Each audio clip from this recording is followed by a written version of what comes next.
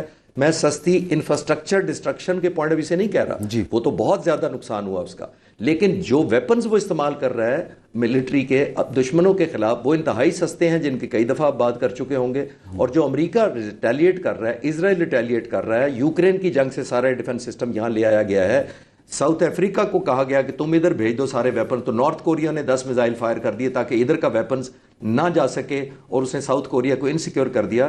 تو یہ new dynamics of warfare ہو چکے ہیں، جس کے اندر ایران بڑی کامیابی سے سسٹین کر رہا ہے. صرف کامیابی ایران کے لیے ضروری ہے. آخری جملہ ضروری ہے کہ وہ دیکھیے ایران جتنی جنگ پرولونگ ہو رہی ہے، ہم ویزیبل ہوگا کہ امریکہ اور اسرائیل آپ کو کمزور ہوتے نظر آئیں گے، اور ایران ریلیٹو ٹرم میں مضبوط ہوتا نظر آئے گا. ایک بریک کے بعد سر بتائیے گا، ایک بریک لینا ہے.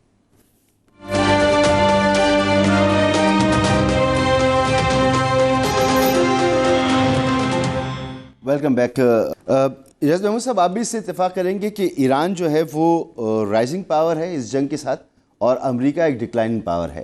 یہ جنگ ہوگی، یہ بڑی ڈیسائسو ہوگی نیو ورلڈ آرڈر کے لیے. دیکھیں اس جنگ کے تینوں فریقوں کو اگر ہم دیکھیں تو اسرائیل کے جو آبجیکٹیوز ہیں الٹیمیٹلی وہ اپنا گریٹر اسرائیل کا منصوبہ جو ہے اس کو پرسو کر رہے ہیں. ان کے ہاں تباہی ہوئی ہے، کمیونیکیشن بلاک ہونے کی وجہ سے خبریں باہر نہیں آتی، فوٹیج نہیں ملتی. لیکن کیا ہوگا جنگ کے بعد؟ ان کا وہ منصوبہ ڈیلے ہو جائے گا کچھ سالوں تک، کچھ ڈیکیڈز تک، لیکن وہ اب کیونکہ پوری دنیا کی زائنسٹ لابی ان کے پیچھے ہے، تو وہ جو ہے باؤنس بیک کریں گے اور دوبارہ اس خطے میں امن کے لیے وہ ایک خطرہ یا ایک چیلنج کریں گے. ایران نے 47 سالوں کی پابندیوں کے باوجود انہوں نے سروائیو کرنے کا ڈھنگ سیکھ لیا، جیسے چشتی صاحب فرما رہے تھے، اور انہوں نے اسی میں کمال حاصل کیا. ان کو کوئی مسئلہ نہیں ہے، ان کا انفراسٹرکچر ڈیمیج ہوا ہے، لوگ جو شہید ہوئے ہیں وہ ان کے لیے ایک ٹرافی ہے، وہ ان کے لیے لاس ہے ہی نہیں، اس کو تو وہ کیپٹلائز کر رہے ہیں. یعنی ایک سپریم لیڈر نے جنگ کے آغاز میں اپنی شہادت دے کے پوری قوم کو متحد کر دیا اور ایک ایسی انہوں نے ایک وائب کریٹ کی کہ وہ جس چیز کے اوپر وہ بینک کر رہے تھے رجیم چینج کے لیے وہ ٹوٹلی نیوٹرلائز ہو گئی. لیکن اس جنگ کا سب سے بڑا لوزر جو ہے وہ امریکہ ہوگا. امریکہ کا جو ایک سول سپر پاور کا امیج تھا وہ ایروڈ تو ہو رہا ہے، لیکن جو نئی پاورز ہیں وہ ابھی تیار نہیں ہے ملٹی پولر ورلڈ کو لیڈ کرنے کے لیے. تو اس کا امریکہ کو ایڈوانٹیج ہے، باوجود اس کے کہ وہ قرضوں سے دبا ہوا ہے، اکانومی نہیں ہے، بیڈ گورننس ہے، بہت زیادہ انٹرنل ایشوز ہیں. لیکن یہ جنگ جو ہے یہ کیٹلسٹ کا کام کرے گی جس سے اس کا سپر پاور امیج کو اتنا ڈیمیج ہوا ہے کہ ایران کو یا اسرائیل کو تو جو ڈیمیج ہوا ہے اس کا لوگ بھول جائیں گے. اور اس جنگ کو جو ہے نا یہ واٹرلو ثابت ہوگا امریکہ کے لیے. جی تو میرا خیال ہے اس جنگ کا نتیجہ ایک واضح ہے. جنگ کب ختم ہوتی ہے، کن ٹرمز اینڈ کنڈیشن پہ مذاکرات ہوتے ہیں، اس بات سے قطع نظر America is the sole and super loser out of this war. جی عادل صاحب آپ فرمائیں کہ کیا امریکہ یہ جنگ جب بھی ختم ہوگی اور جب بھی جو بھی نتیجہ نکلے گا، نتیجہ تو ہمیں نظر آ رہا ہے، جو ٹرمپ کی تقریر ہے اور ساری دنیا یہ کہہ رہی ہے کہ امریکہ یہ جنگ ہار رہا ہے. اس کے بعد ایران پر جو 45 سال سے پابندیاں لگی ہوئی تھی، ایران کو دنیا کیسے لے گی؟ ایران کیا دوبارہ سے اس جنگ کے بعد پھر پابندیوں کی زد میں ہوگا، پھر اس کے اوپر مسائل ہوں گے، یا ایک بدلی ہوئی دنیا ہوگی اس جنگ کے بعد؟ دیکھیں ریجن کے اگر ہم حساب سے دیکھیں تو اس میں تو کافی چینجز آئیں گی، کیونکہ گلف ریجن جو ہے سب سے زیادہ افیکٹ ہوا ہے. اسرائیل کا ہم ایک الگ بات کرتے ہیں، ان کے تو ایک اپنے آبجیکٹیوز چل رہے ہیں، ان کے انٹرسٹ پہ تو یہ ہے کہ پورا ریجن ٹرموائل میں رہے. لیکن اس جنگ کے بعد جو ہے یہ گلف کا کافی ہوگا، اور یونائٹڈ اسٹیٹس کی ایک جو امیج تھی انکنٹیسٹیبل پاور وہ تو ہوگی.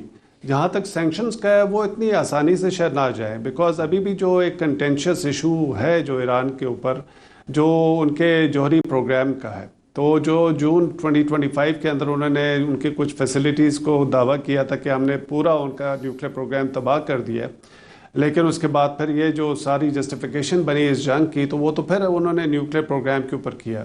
تو اس میں ایشو یہ ہے کہ ان کے پاس جو انریچ یورینیم ہے، وہاں سے جو ابھی کچھ رپورٹ جو ریسنٹلی آرٹیکلز پبلش ہوئے ہیں کہ ایران نے پروبیبلی وہاں سے انریچ یورینیم وہاں سے نکال دیا تھا ان فیسلٹیز سے. اور لاجیکل بات بھی ہے، جب ایک کنٹری تھریٹ میں ہے اور اس کے نیوکلیر پروگرام کے پیچھے پڑے ہوئے ہیں تو اس نے یہ تو کرنا تھا. اب ان کو وہ سمجھ نہیں آ رہی ہے، ابھی تک ان کے پاس پتہ نہیں ہے کہ وہ کہاں پہ گئی ہیں. تو بلیٹن آف اٹامک سائنٹسٹ میں بھی پرسوں ایک آرٹیکل آیا اور ایک دو آرٹیکلز وہ آئے کچھ قیاس آرائیوں میں. تو یہ جب تک یہ ایشو رہے گا ایران کے نیوکلیر پروگرام کے بارے میں انسرٹینٹی ایک طرح سے انجینئرڈ کی گئی ہے، بیکاز وہ ایک جسٹیفیکیشن بنائی ہے. ایران تو کہتا ہے ہمارا جی یہ پیسفل پروگرام ہے اور ہم بم بنانے کا کوئی نہیں ہے. لیکن ابھی جو ریسنٹ ڈبیٹ ایران کی پارلیمنٹ میں شروع ہو گئی ہے وہ سگنلنگ میں دیکھتا ہوں، لیکن وہ کہہ رہے کہ نیوکلیر نان پرولیفریشن ٹریٹی سے شاید ہم نکل جائیں. یہ ٹریٹی الاؤ تو کرتا ہے اسٹیٹس کو کہ وہ 3 مہینے کے نوٹس دیں. نارتھ کوریا اسی طرح سے نکلا تھا 2003 میں. ایران نکل سکتا ہے، لیکن ایران کے لیے پھر مشکلات اور بڑھ جائیں گی. یہ جو سینکشنز کی بات ہے، ابھی جیسے یورپ آپ نے شروع میں ایک سوال کیا تھا، یورپ یونائٹڈ اسٹیٹس کو کیوں نہیں سپورٹ کر رہا؟ کیونکہ یورپ کو اس میں آن بورڈ لیا ہی نہیں گیا. اور ٹرمپ صاحب جیسے یورپین لیڈرز کو پچھلے ہم نے دیکھا ہے جو اوور پیریڈ آف ٹائم کس طرح سے وہ ہیوملیٹ کرتے ہیں ان کو، جس طرح سے ٹریٹ کرتے ہیں. تو یہ جنگ جو ہے اب جی میکرون کے متعلق جو انہوں نے جی بالکل انہوں نے کیا، یو کے پرائم منسٹر کو بھی کیا. آج ایک کوئی لائرز کا ایک فورم ہے جو انٹرنیشنل لا کے ایکسپرٹس ہیں، انہوں نے بھی ایک لیٹر، ایک اوپن لیٹر لکھا ہے اور انہوں نے کہا ہے کہ جی ہمیں انڈورس کرتے کہ یہ جنگ جو ہے اللیگل ہے. تو جب انٹرنیشنل لا کے ایکسپرٹ سے کہہ رہے ہیں کہ اللیگل ہے تو پھر یورپین کنٹری جن کی ڈیموکریسیز یا پبلک جو کافی کوشچن کرتی ہے ان کو، تو وہ اس جنگ سے دور رہنا چاہتے ہیں. لیکن اگر ایران کا وہ نیوکلیر کا ریزالو نہیں ہوتا تو وہ سینکشنز کا اور وہ چیزیں تو شاید چلتی رہے گی، وہ اتنی جلدی ریزالو ہونے نہیں لگی. یہ جنگ ٹھیک ہے، ہم بعض وقت ایک سمجھتے ہیں کہ ایران سکسیسفل ہوا،